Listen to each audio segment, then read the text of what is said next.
Hebreos capítulo 4, versículo 14 al 16, y luego vamos a leer el versículo 10 del capítulo 5. Dice así: Por tanto, teniendo un gran sumo sacerdote que traspasó los cielos, Jesús el Hijo de Dios, retengamos nuestra profesión, porque no tenemos un sumo sacerdote que no pueda compadecerse de nuestras debilidades, sino uno que fue tentado en todo según nuestra semejanza, pero sin pecado.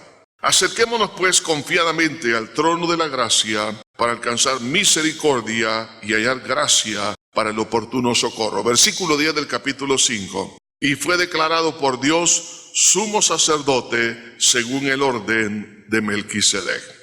Probablemente algunos se han preguntado por qué el cristiano está rodeado de debilidad.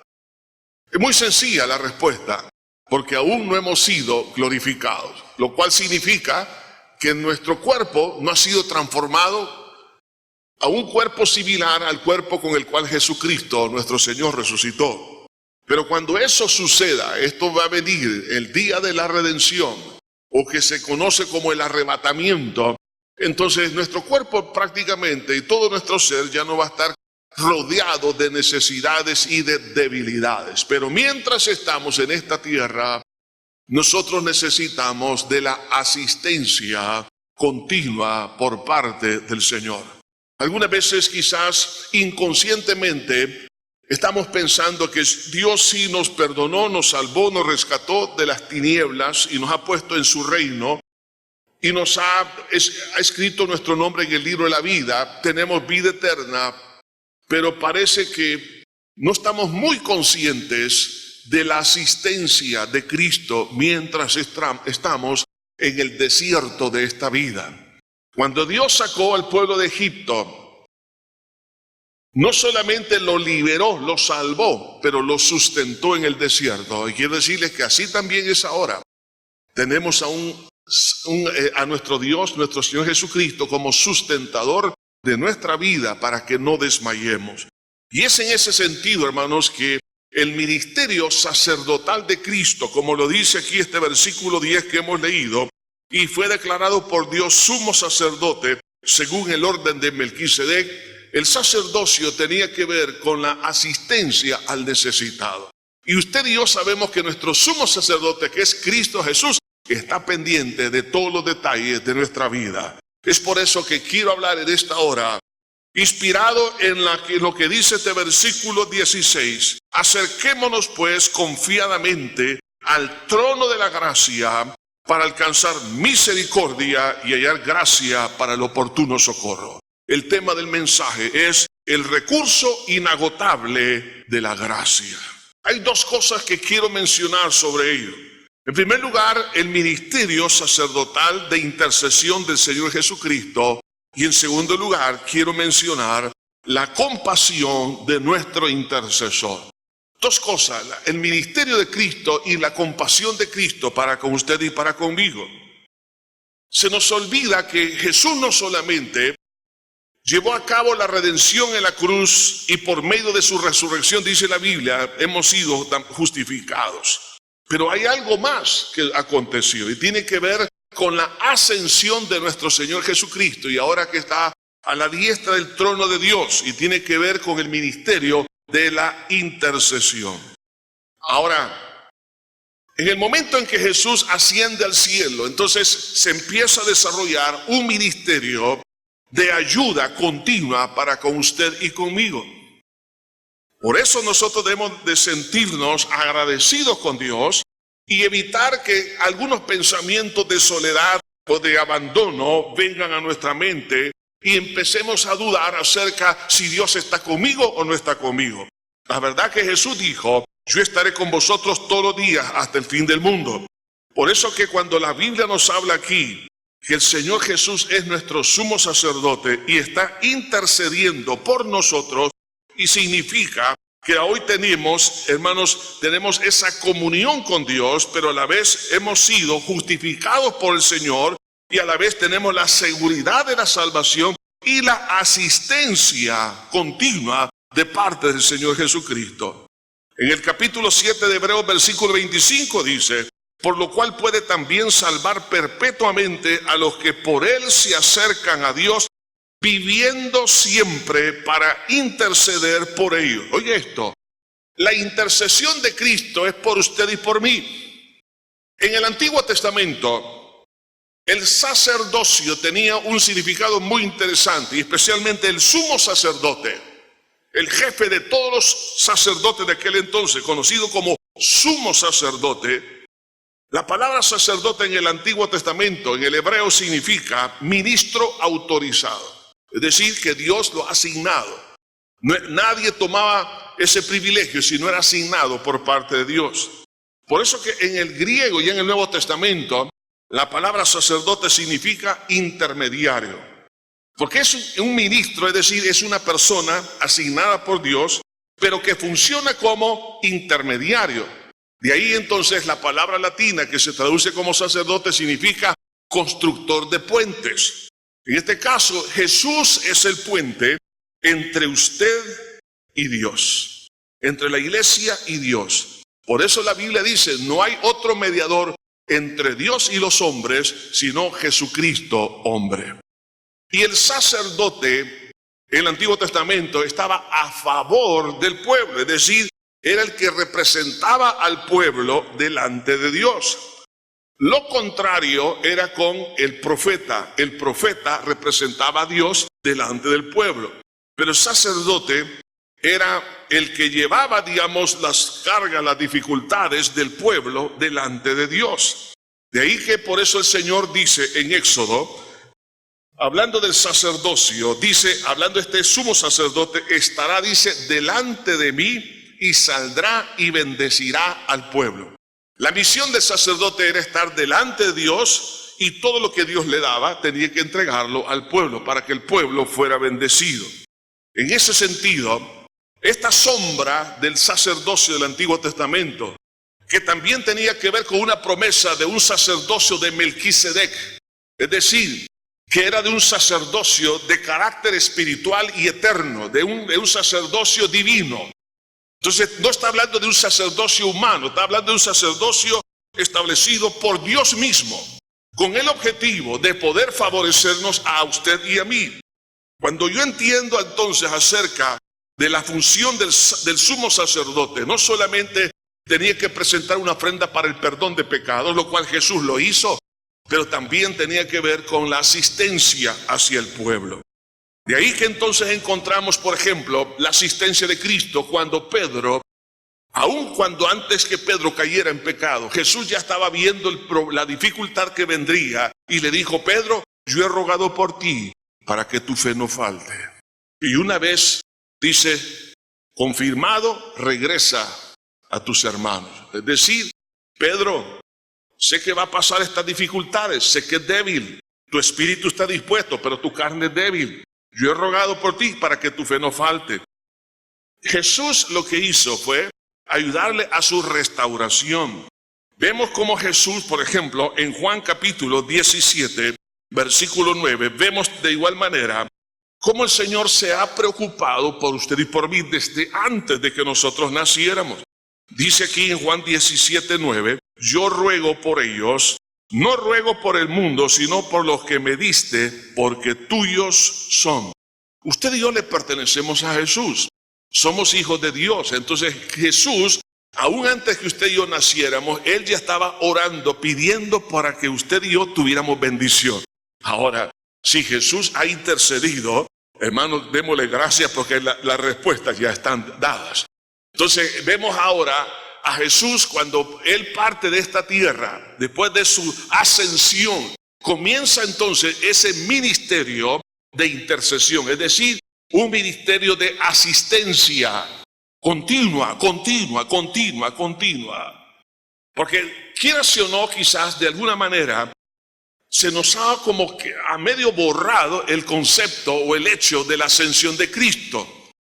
Creemos en su muerte, en su resurrección, pero su ascensión es sumamente importante porque ahí se abre el panorama del ministerio de intercesión.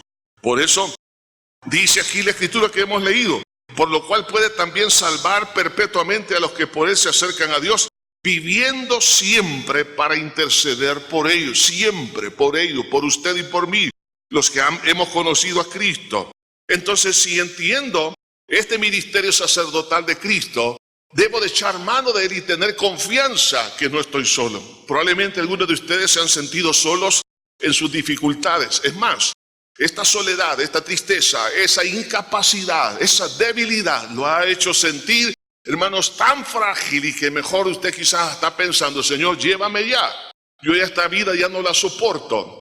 Probablemente algunos se sientan deprimidos, se sientan tristes porque están teniendo un desafío y no pueden tener el recurso necesario para poder suplir las necesidades. Problemas de salud, problemas económicos, problemas espirituales. Quizás algunos están pasando una tentación tan severa de distinta naturaleza que usted dice, Señor, yo te quiero ser fiel, pero no puedo. Señor, necesito tu asistencia. Ahora, quiero que entienda esto, que el sumo sacerdote Jesús, él conoce todas las necesidades y las batallas de su pueblo. Jesús está a favor suyo y mío. En otras palabras, es nuestro abogado celestial. Entonces, si él es nuestro abogado, nuestro intermediario, nuestro intercesor, hoy en día es posible recibir por parte de Dios toda clase de asistencia que usted y yo necesita. Probablemente usted dice, pero yo no siento a Dios. Es que no es cuestión de sentir a Dios, es que está Dios con nosotros. Somos templo y morada del Espíritu Santo. Porque en algunos momentos nuestras emociones, nuestros sentimientos están amarrados por algún, digamos, un dolor. Nuestra mente, nuestra lógica ha estado hundida en algunos pensamientos negativos de incredulidad o por las mismas circunstancias. Pero una cosa es cierta, que a pesar que mis emociones, mi mente no pueda reaccionar en algunos momentos y pueda creer que Dios no está cerca de mí, mas la Biblia dice, así dice la Biblia, así dijo Jesús, yo estaré con vosotros todos los días hasta el fin del mundo. Por eso nosotros debemos de exhortar a nuestra alma. Y como David decía, alma mía, ¿por qué te abates dentro de mí? ¿Por qué se estaba tan abatido? Porque, hermano, hay momentos en que parece que nos confundimos, que el hecho de que tenemos problemas es como que Dios nos ha abandonado. Pero no es cierto. Jesús está con nosotros y somos, como he dicho, templo y morada del Espíritu de Dios. Entonces, al comprender el ministerio sacerdotal de Cristo, es decir, su asistencia, no solo tengo que entender su ministerio, sino entender la compasión de ese intercesor, de nuestro Señor Jesús. Cuando dice aquí la palabra de Dios que hemos leído, porque no tenemos un sumo sacerdote que no pueda compadecerse de nuestras debilidades, sino que uno que fue tentado en todo según nuestra semejanza, pero sin pecado. Jesús se compadece. La compasión tiene que ver con aquel sentimiento tan profundo de dolor por lo que otros están pasando. Por eso que el término que ocupaban en aquel entonces cuando alguien les decía tengo compasión, tiene que ver con las entrañas, cuando se mueven las entrañas. Entonces cuando alguien decía tengo compasión, me duele lo más profundo lo que te está pasando. Cuando dice aquí la Escritura que Jesús tiene compasión de los débiles, de los frágiles, estamos hablando de su pueblo. Significa que Jesús sabía que a pesar de haber perdonado los pecados, haber dado la salvación y haberle dado la promesa de la vida eterna, Dios sabía que nosotros íbamos a pasar momentos de fragilidad. Cuando la muerte llega a un ser querido, somos frágiles. Cuando la enfermedad está en nuestro cuerpo, somos frágiles. Cuando falta el aprecio, el cariño de otras personas, especialmente los más cercanos, somos frágiles. Cuando no tenemos las posibilidades financieras para suplir necesidades, somos frágiles. Ante las tentaciones del diablo, somos frágiles. Entonces Jesús, por eso dice acá en la Escritura, que no tenemos un sumo sacerdote que no pueda compadecerse. O sea, no existe, en otras palabras, en Cristo Jesús, no existe la falta de compasión. Más bien, Él es la compasión encarnada. Entonces, si entiendo esto, que Jesús sufre, en otras palabras, por usted y por mí, usted dirá, ¿de verdad está sufriendo? Sí, por lo que a usted y a mí nos pasa, Jesús sufre. Y entonces, ¿cómo es que esto se da? En primer lugar, por la identificación de Jesús en su encarnación. Lea conmigo lo que dice Hebreos 2:18.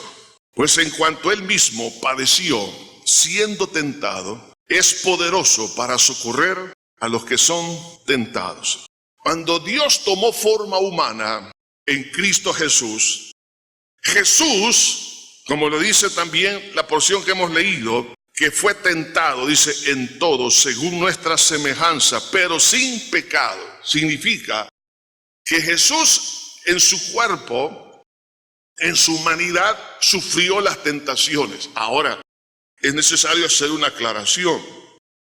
Usted y yo somos tentados, dice la Biblia, de nuestra concupiscencia, es decir, de nuestra vieja naturaleza, nuestra carne, nuestros deseos, nuestros instintos naturales. La tentación viene de adentro, pero también puede venir de afuera, puede venir del diablo, de los demonios, y también de la influencia de la sociedad o del mundo. En el caso de Jesús, él no tenía naturaleza pecaminosa, por tal razón la tentación no venía de adentro. La tentación de Cristo vino de afuera y vino por el mismo Satanás, no por un demonio, sino por el mismo Satanás. Y usted lo puede leer en Lucas, en el capítulo 4, en los evangelios, la tentación de Jesús. Satanás mismo se acercó para tentarlo. Entonces Jesús sufrió algo que usted y yo jamás lo vamos a entender, porque el nivel de tentación, hermano, que Jesús sufrió no es el mismo nivel suyo y mío. Entonces, ahora, ¿por qué es importante comprender esto? Es porque Dios quiere que nosotros entendamos que Él nos entiende, porque Él pasó esas dificultades y más fuertes que las suyas y las mías juntas. Entonces, eso me ayuda a poder saber que Jesús se ha identificado conmigo y tiene compasión, y Él sufre cuando nosotros nos encontramos en una prueba. Y en esta etapa el Señor está a su lado y a mi lado. Entonces, cuando yo entiendo esto, eso me ayuda a poder sobrepasar la dificultad, la prueba. Ahora, esto me lleva también que la compasión de nuestro Señor Jesucristo, no solamente porque Él vivió eso. Quiero que piense que dice que fue tentado en todo. No existe, oiga, cualquier pecado de toda la tierra, en toda la historia, todas las cosas, Jesús, hermano, las vivió ahí en la tentación. Pues, por supuesto, nunca cedió a la tentación, para que nosotros entendamos que Él tiene compasión para aquellos que están sufriendo, para rescatarlos. Porque cuando nosotros entendemos que Él nos entiende, me acerco a Él para que Él me ayude y me entienda.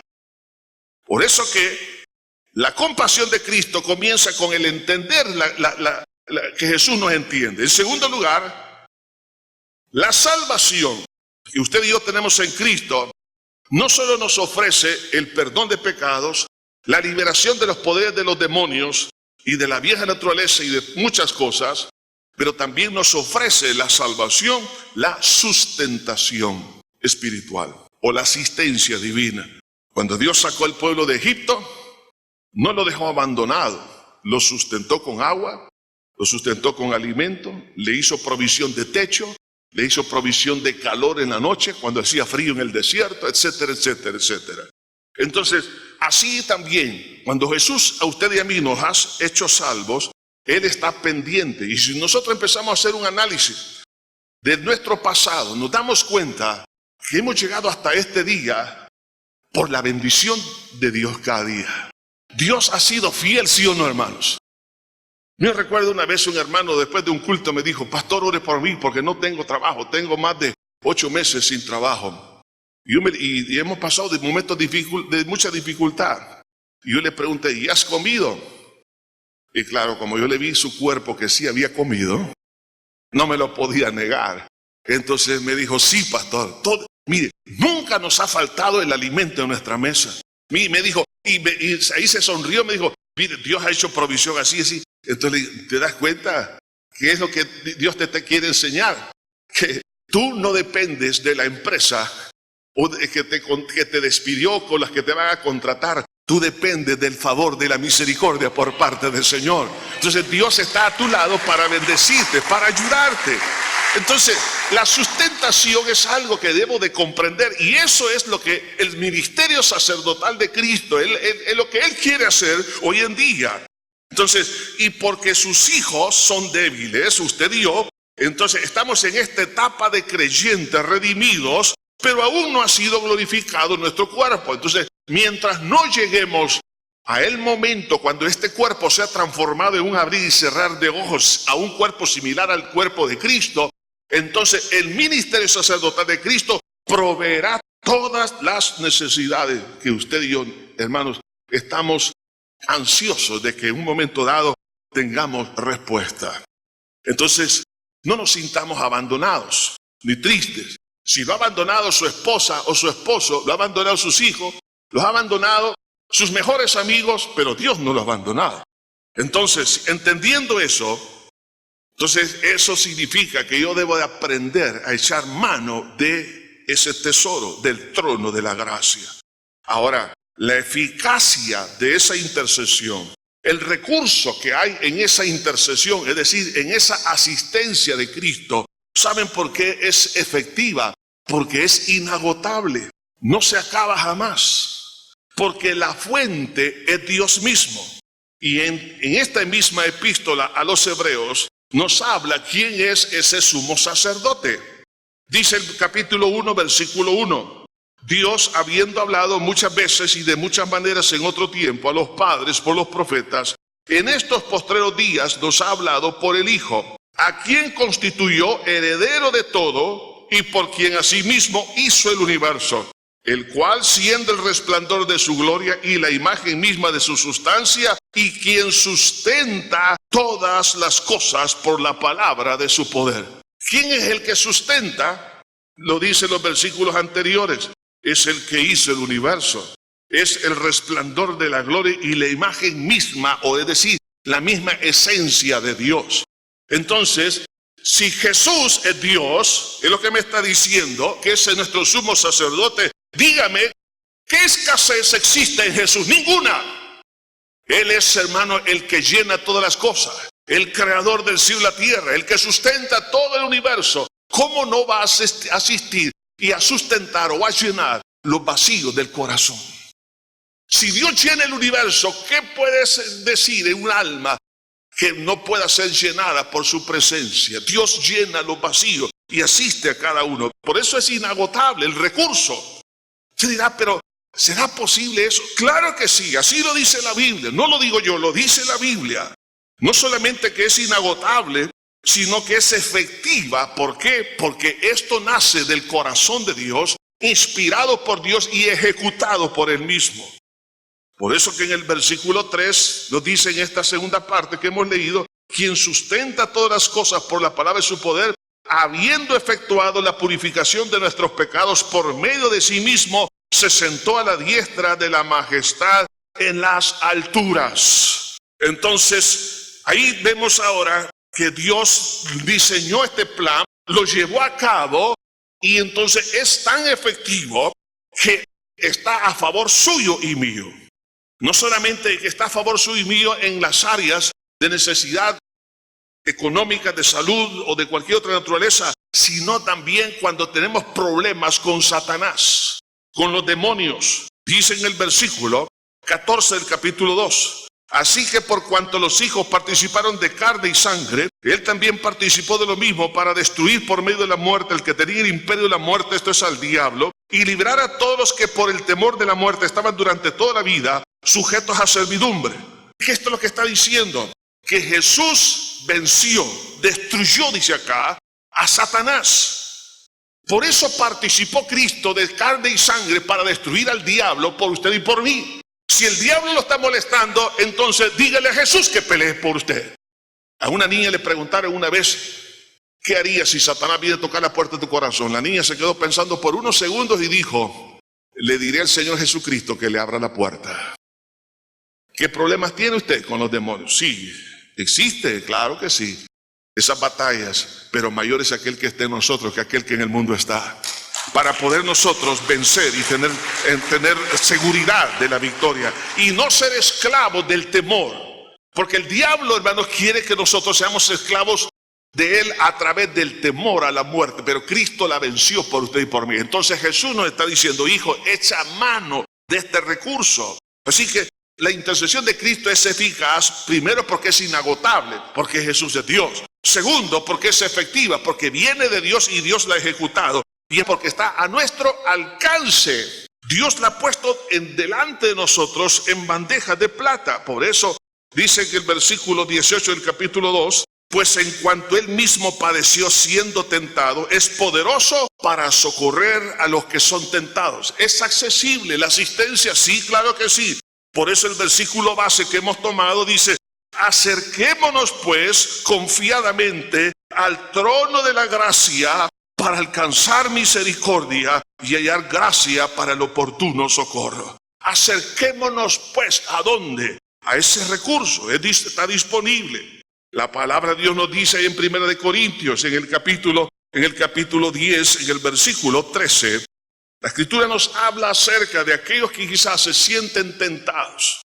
Así como Jesús fue tentado en diferentes áreas, algunos han sido tentados en diferentes áreas y piensan, Señor, ¿saldré yo adelante de esta tentación? Oiga lo que dice la Biblia. 1 Corintios 10, 13. No os ha sobrevenido ninguna tentación que no sea humana, pero fiel es Dios, que no os dejará ser tentados más de lo que podáis resistir, sino que dará también juntamente con la tentación la salida para que podáis soportar. Dios va a dar la salida, la respuesta en el momento oportuno de una tentación. Entonces, ¿está al alcance? Claro que sí. Entonces, si yo entiendo que es eficaz porque es inagotable, porque es efectiva, porque viene por parte de Dios y Dios la ha ejecutado y Dios la pone, ese recurso, al alcance de su iglesia, entonces surge la invitación. Acercaos pues, acerquémonos pues confiadamente al trono de la gracia.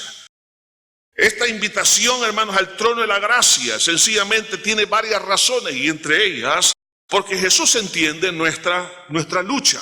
Porque Jesús es misericordioso y porque Jesús es fiel y digno de confianza. Él tiene toda la capacidad. Por eso dice este versículo, el versículo 17 del capítulo 2, que dice que eres fiel en toda su casa. ¿Ah? Entonces, ¿quién puede entonces, hermanos, despreciar algo tan hermoso como esto? Una ayuda maravillosa. Algunos solamente se han quedado en el pasado. Sí, Dios me perdonó mis pecados. Señor me liberó de las potestades de los demonios, pero me siento solo. ¿Por qué? Porque no estoy echando mano del recurso que tengo hoy en día del ministerio de Jesús sobre su iglesia. Cuando hablo sobre su iglesia, es sobre usted, los nacidos de nuevo. Dios, hermanos, es un Padre responsable. Él nos ha hecho nacer de nuevo, pero nos está sustentando hasta el día de hoy. Dios, hermanos, no podemos decir que Él nos ha abandonado. Jamás lo ha hecho y jamás lo va a hacer. Por tal razón dijo Jesús, de las manos de mi Padre nadie los podrá arrebatar. Ahora, cuando habla aquí del trono de la gracia, no es otra cosa que Jesús mismo. Cuando dice en el Evangelio de Juan, y vimos su gloria como el unigénito Hijo del Padre, lleno de gracia y de verdad. Cuando se habla de gracia, la palabra gracia en el original significa favor, significa algo gratuito. Cuando habla de un trono, entonces me está hablando que es un nivel de autoridad sobre cualquier otra autoridad y que Dios tiene un almacén prácticamente de favores para aquellos que echen mano de Él. Entonces cuando dice, ¿de verdad? ¿Qué haría usted si yo le digo a todos, hermanos, yo los invito a todos a almorzar?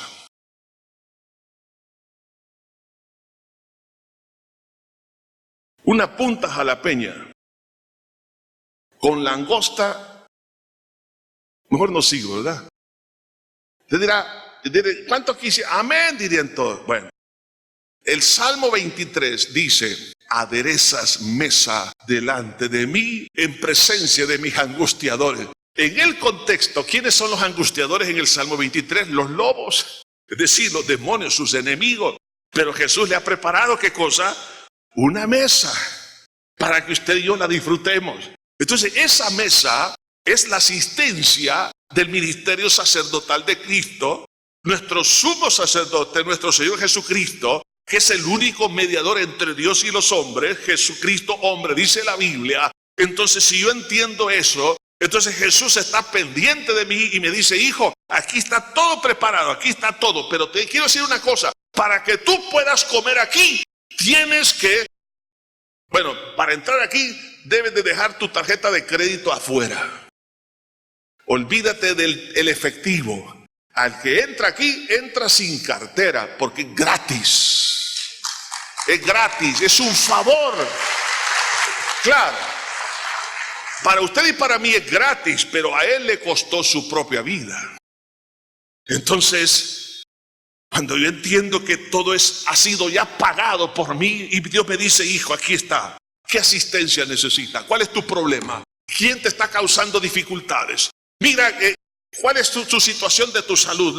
Entonces, cuando yo echo mano de ese recurso, estoy aprendiendo a depender y a caminar en fe. Y entendiendo el corazón misericordioso y compasivo de Cristo, entonces esto se convierte en una fortaleza de ánimo. Ahora, aquí habla de dos palabras interesantes, dos recursos maravillosos. La misericordia, dice, alcanzar misericordia primero y hallar gracia. Algunas veces estas palabras se usan como sinónimo, pero no lo son. Un teólogo hizo una diferencia entre lo que es la misericordia y la gracia.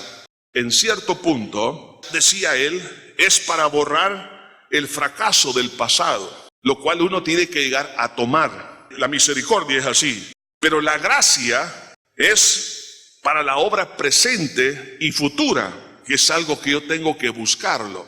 Cuando usted necesita el perdón de pecados, usted recibe misericordia y Dios le borró todo su pasado.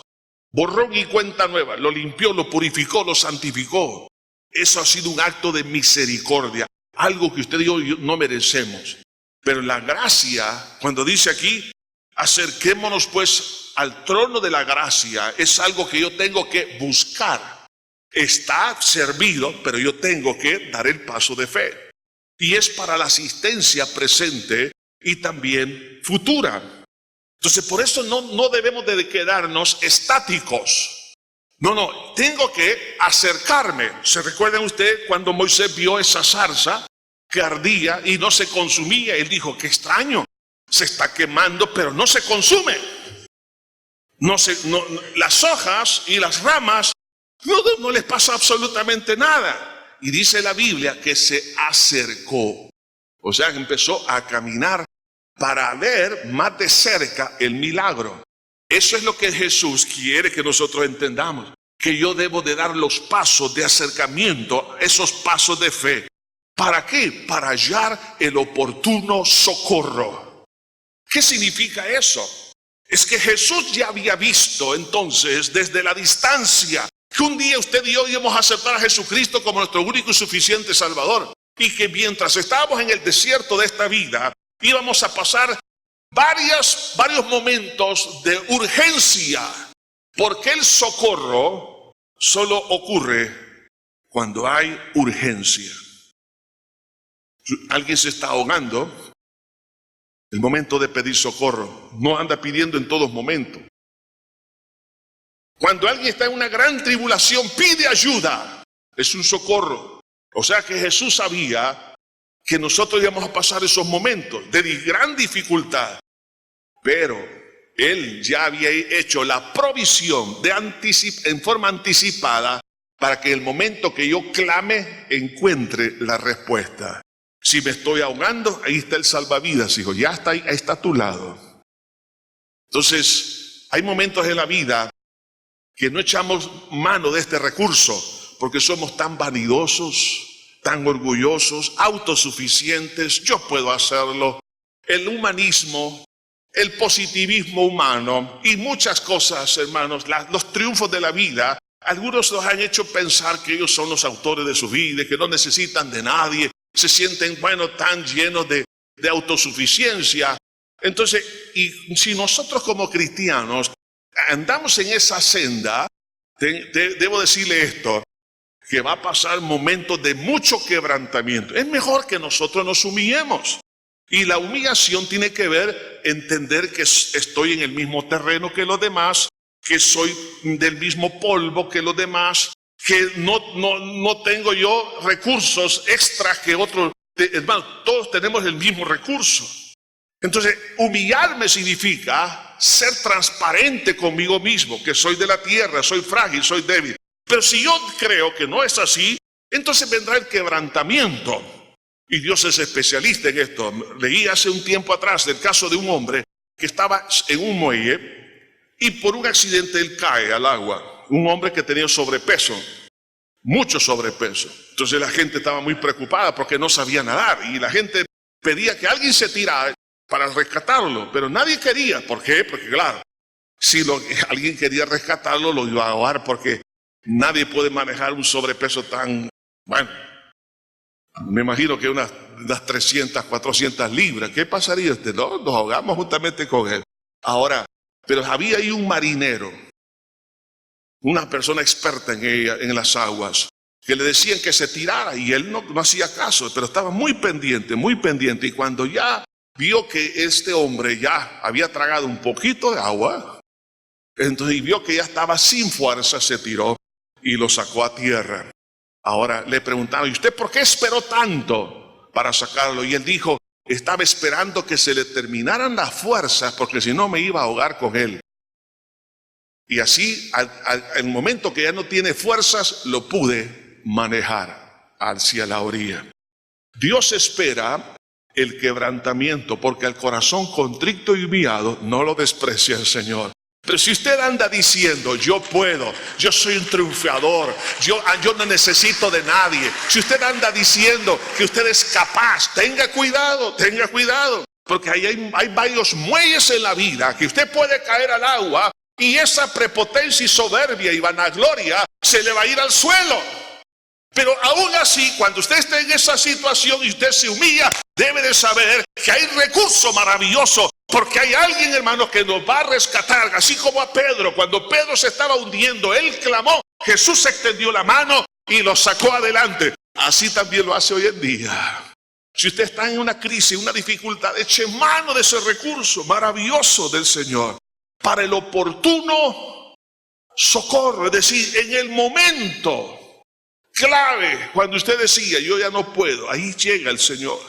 Interesante porque la palabra socorro aquí es una palabra en el griego que se le daba a aquellos bastones de madera que se ocupaban en las embarcaciones cuando tenían que tensar las velas. Entonces aquí estaba un nudo. Entonces empezaron a darle vuelta a ese bastón para ir apretando las cuerdas y fijarlas bien, afirmarlas. Eso se le conocía entonces con esta palabra que se traduce aquí como socorro, o lo que se llama, lo que es los tortores.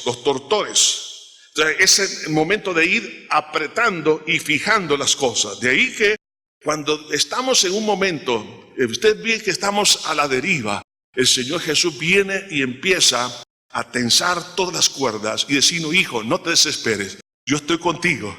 Tú piensas que te vas a hundir, no, ten cuidado, mira, no tengas cuidado, yo estoy contigo. Parece que estoy dormido, pero ¿sabes qué? No, estoy con un ojo abierto, hijo. Aquí estoy yo contigo, no te desesperes. Entonces, en el momento oportuno, el Señor empieza a arreglar todas las cosas. Y esto nos va a dar, ¿qué cosa? Confianza. Ahora, la invitación, ¿para quién es? Para el débil. ¿Quién es el que va a ir al trono de la gracia? El único que puede llegar es el que se considera débil. Por eso dijo Jesús, bienaventurados los pobres en espíritu.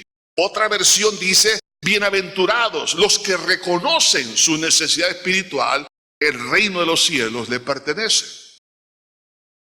El que se siente frágil y admite su fragilidad es el que echa mano de este recurso. Ahí está la mesa.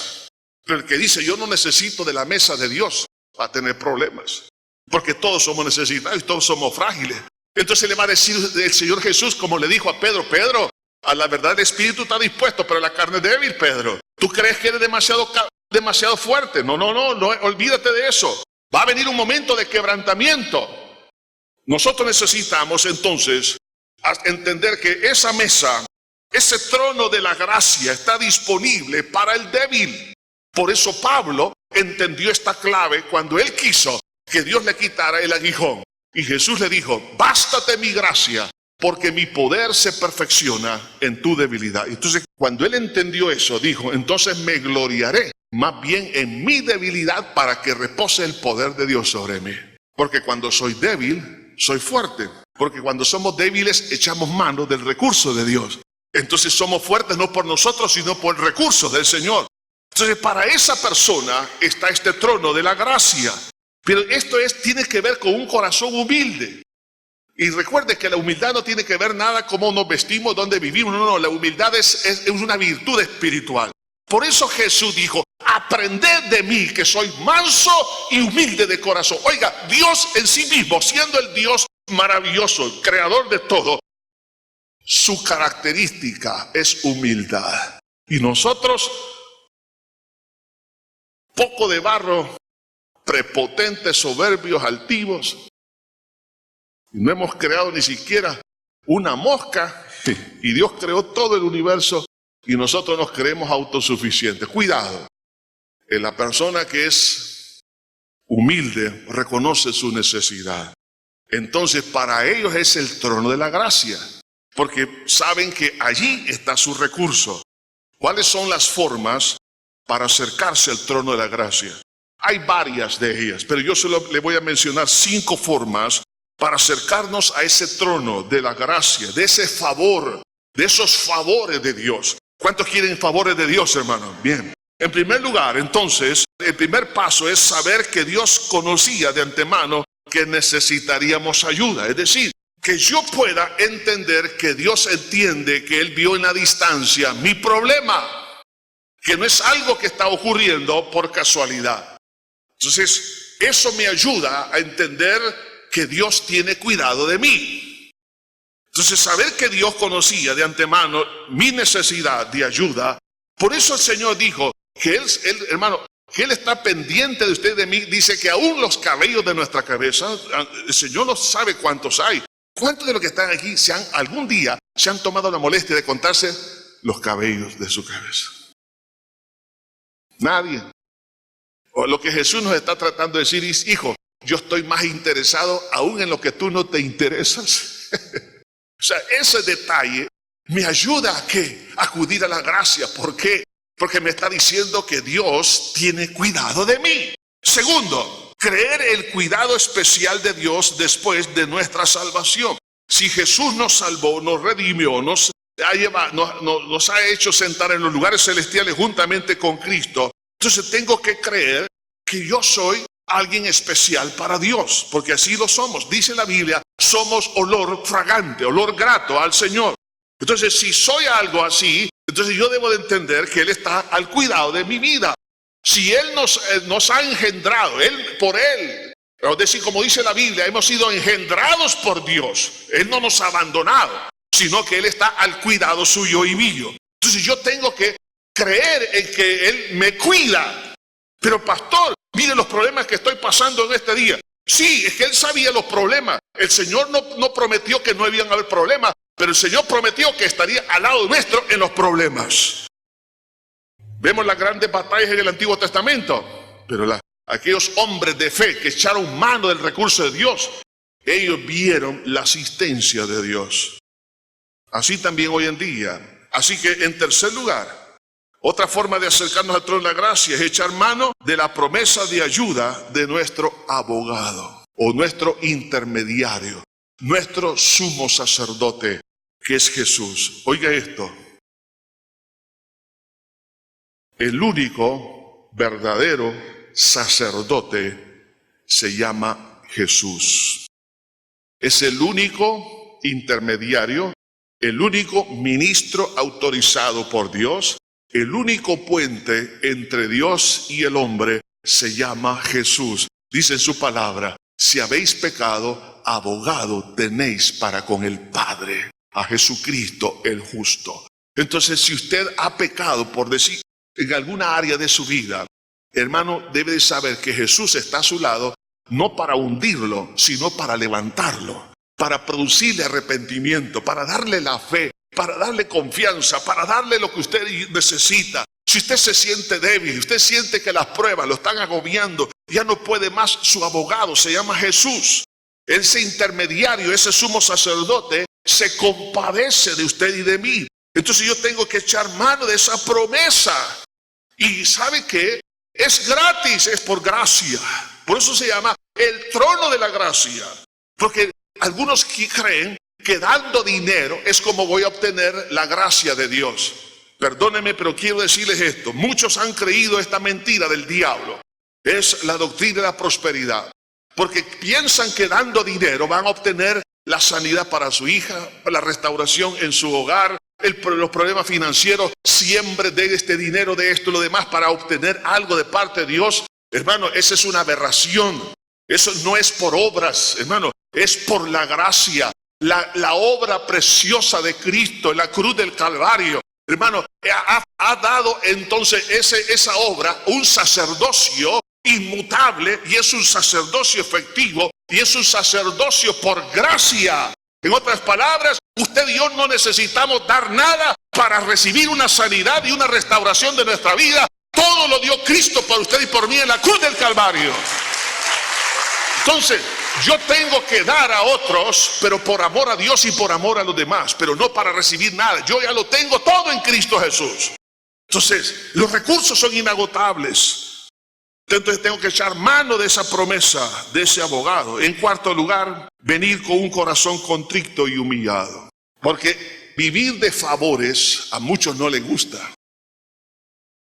Se sienten ofendidos. Porque no quieren que piensen que es un necesitado. Pero es que se le nota. ¿A quién no se le nota que es necesitado? Usted dirá, es que los multimillonarios en el mundo no son necesitados. Son los más necesitados. Porque el dinero no lo es todo. Pueden tener una cama con los mejores soportes en el colchón para dormir. Y puede ser hasta de oro, lo que usted quiera, de marfil. Pero no pueden tener un sueño tranquilo. Son pobres, son miserables en ese sentido. No poder dormir. Pero hay algunos que duermen en unas hamacas y duermen hasta 10 horas. Ahora, por eso, si nosotros comprendemos, hermanos, que Dios, para que despache esos favores, Él quiere que entendamos que debemos de venir con un corazón contrito y humillado, decir necesitado. Porque si yo no me considero necesitado, no voy a echar mano de la bendición. Por eso la importancia de ser humilde de corazón. Y en quinto lugar, la forma de acercarnos al trono de la gracia es venir en oración solicitando la ayuda celestial. En oración. Cuando usted y yo venimos en oración con los 4 puntos anteriores o 4 formas y vengo luego la concretizo a través de la oración, entonces, ¿qué pasa? Ahí usted está moviendo piezas. Usted no se da cuenta de lo que está haciendo cuando está orando. En ese momento cuando Jesús dice, todo lo que orando pidieres en mi nombre yo lo haré. Es decir, por la intercesión o mediación de Cristo, dice, yo lo haré. ¿Por qué? Porque Jesús está a favor de su iglesia. Jesús es la cabeza de la iglesia y es la roca de la iglesia o el cimiento de la iglesia. Entonces cuando usted y yo pedimos, porque hablando de iglesia estamos hablando de usted y yo como nacidos de nuevo.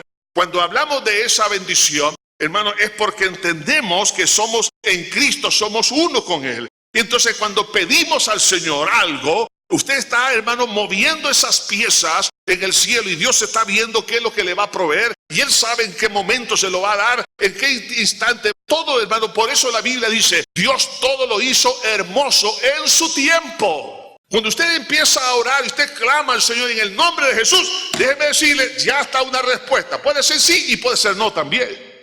Porque si su oración y mi oración está equivocada, va a decir no. Pero si está de acuerdo a su voluntad, va a decir sí. Ahora entiendes qué es lo que tú realmente necesitas. Ahora te lo voy a despachar. Entonces vivir de ese favor es lo que Dios desea. Eso es lo que se conoce en la Biblia como crecer en la gracia de Dios. Nos exhorta a crecer en la gracia, es decir, crecer en la dependencia. José dependió del vestido de colores que le dio su padre.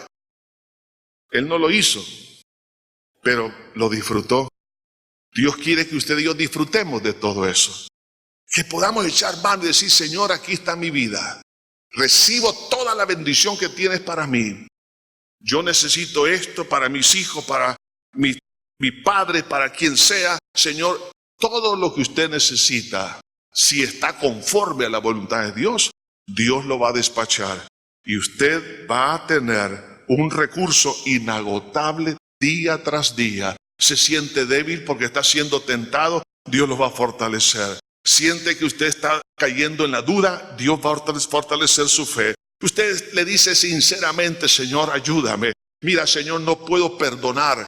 Dios le va a despachar una dosis de amor ágape para que pueda perdonar. Usted no puede soportar a otra persona. Le dice, Señor, dame paciencia. Dios va a despachar paciencia. Dios va a despachar benignidad y bondad. Todo lo que usted se lo pida.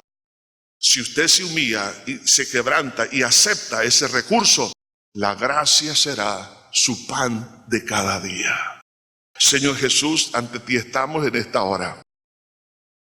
Te pedimos, Señor, que tú bendigas a cada uno en este momento. Que no falte ese recurso inagotable.